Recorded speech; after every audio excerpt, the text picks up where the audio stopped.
অনেক অনেক বছর পা ধরে রিকোয়েস্ট করার পর সে আমাকে বনভোজনে নিয়ে এসেছে তার হাতের স্পেশাল রান্না খাওয়াবে বলে। একটু অসুস্থ ছিলাম তাই রাজি হয়েছে। আচ্ছা দেখি কিভাবে রান্না করে, দেখা যাক। যদিও এটা আমাদের বাসার পাশের পার্ক, তারপরেও এটা বনের থেকে কম নয়, সব কিছুই আছে।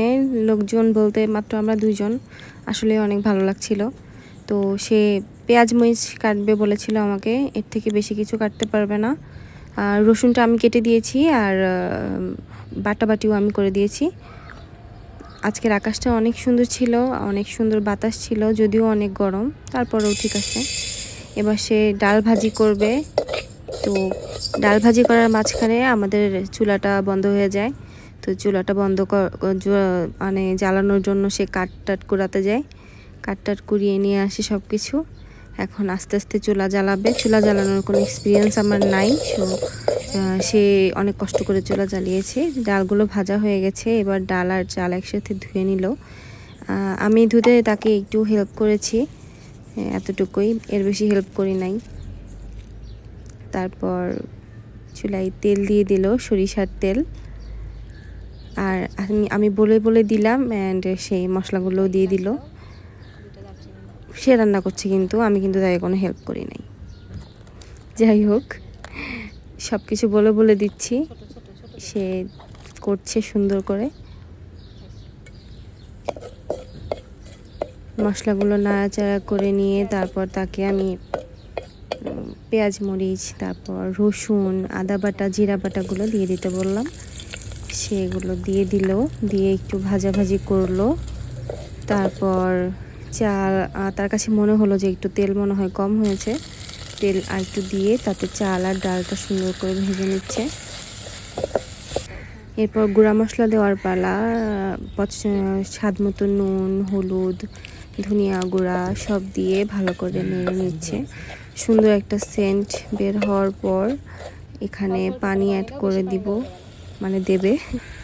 পানি খুব আস্তে আস্তে অ্যাড করতে বলেছিলাম, যদি বেশি হয়ে যায় তাহলে ভর্তা হয়ে যাবে। তো ঠিক আছে, ঢেকে দিল, দেখি কি হয়।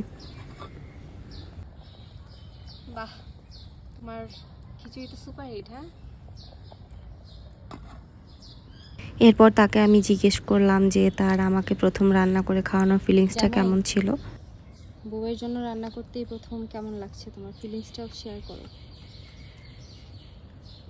এই গরমে অনেক গরম লাগছে আপাতত। কি মনে হচ্ছে খিচুড়ি খেতে কেমন হবে? আমি রান্না করছি, অবশ্যই অনেক সুন্দর হবে। আমারটার থেকেও মজা হবে।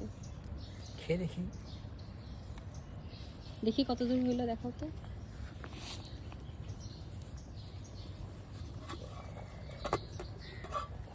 বাহ, ওয়াও। কতক্ষণ লাগবে? আর বেশিক্ষণ লাগবে না, একটু নেড়ে দাও, চামচ দিয়ে একটু নেড়ে দাও।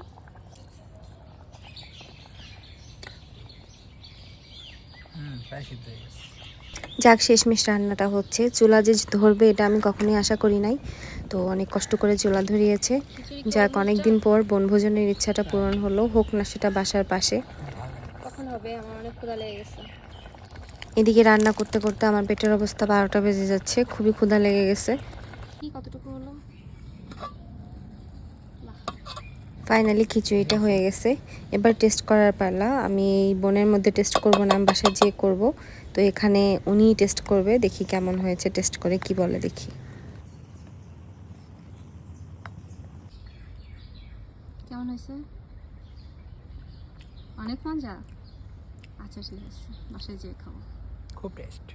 যাক, বনভোজনের সময়টা অনেক তাড়াতাড়ি শেষ হয়ে গেল। আমি খুব সুন্দর কিছু মুহূর্ত ক্যাপচার করেছি। চারিপাশে অনেক গাছপালা, পাখি ডাকছে, আকাশে হালকা মেঘ। তো অনেক ভালো লাগছিল। আসলে গাছপালা থাকলে অনেক ভালো লাগে, যেখানে অনেক গাছগাছালি থাকে আমার মনটা শুধু সেখানেই যেতে চায়। তো এই বনভোজন গরমকালে কেন জানি না, কিন্তু আমার সত্যিই অনেক দিনের ইচ্ছা ছিল। তো শেষমেশ করতে পারলাম, দেখে ভালো লাগলো। থ্যাংক ইউ সো মাচ জামাই।